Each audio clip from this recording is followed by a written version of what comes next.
ఇంటికి వచ్చిన అతిథిని గౌరవంగా కొంత దూరం సాగనంపాలి యజమాని. ఎంత దూరం సాగనంపాలి అంటే 7 అడుగుల కంటే ఎక్కువగా వెళ్ళకూడదుట. 7 అడుగుల్లోపే వాడిని సాగనంపాలి.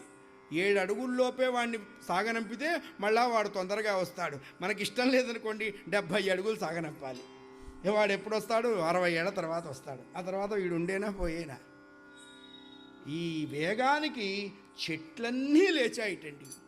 లేచి ఇంటికి వచ్చిన అతిథిని సాగనంపినటువంటి గృహస్థు ఉంటాం, మళ్ళా తొందరగా రండి అని చెప్పి ఎలా ఆగిపోతాడో ఆ చెట్లన్నీ నీళ్లలోకి జారిపోయినాయిటండి.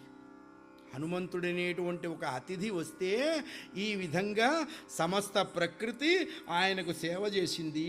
అది ఒక్క భగవంతుడికి మనం సేవకులం అయితే సమస్త ప్రపంచము మనల్ని సేవిస్తుంది. అదే హనుమత్తత్వం. ఆయన బయలుదేరాడు. 25 యోజనాల దూరంలో మైనాకుడు అనేటువంటి బంగారు శిఖరములు కలిగిన కొండ ఎదురొచ్చింది. ఇక్కడ 3 విఘ్నాలు కలిగినాయి స్వామివారికి. ఈ 3 ఏమిటి అన్నారు రామాయణంలో? ఒకటి సాత్విక విఘ్నము, రెండవది రాజస విఘ్నము, మూడవది తామస విఘ్నము. వెళ్ళేటువంటి స్కిల్ తెలిసినటువంటి వాడు ఈ 3టిని పోగొట్టుకుంటూ వెళ్ళాలి. బంగారపు పీడున్నది కదా అని కత్తితో గొంతు కోసుకోకూడదు. అందుకనే సాత్విక అహంకారం అటువంటిదే. రాజసం ఎటువంటిది అన్నారు? మామూలు పీడున్న కత్తి అన్నారు. తామసం ఎటువంటిది అన్నారు? ఇనప పీడున్న కత్తి అన్నారు. ఏ పీడుంటే మాత్రమేమండి అది చేసే పని? జనరల్ కేటగిరీ ఏమిటంటే తలకాయలు కోయటమే కదా. సాత్వికమైన, రాజసమైన, తామసమైన ఉండకూడదు.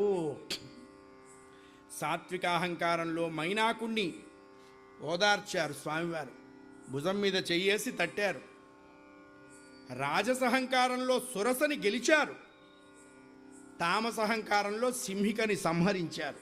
అది ముగ్గురిని ఇలా ఒక్కొక్కళ్ళ యోగ్యతకి తగినట్టుగా వాళ్ళకి మెరిట్ సర్టిఫికెట్ ఇచ్చి సంతకం పెట్టి సూర్యాస్తమానం వేళకి సువేలాద్రి అనే పర్వతం చేరారు స్వామివారు. అక్కడ విశ్రమించారు.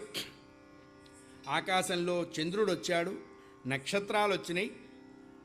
అర్ధరాత్రి సమయంలో అప్పుడే ఉపనయనమైనటువంటి బ్రహ్మచారి ఎలా ఉంటాడో ఆ వేషంతో బయలుదేరారట స్వామివారు.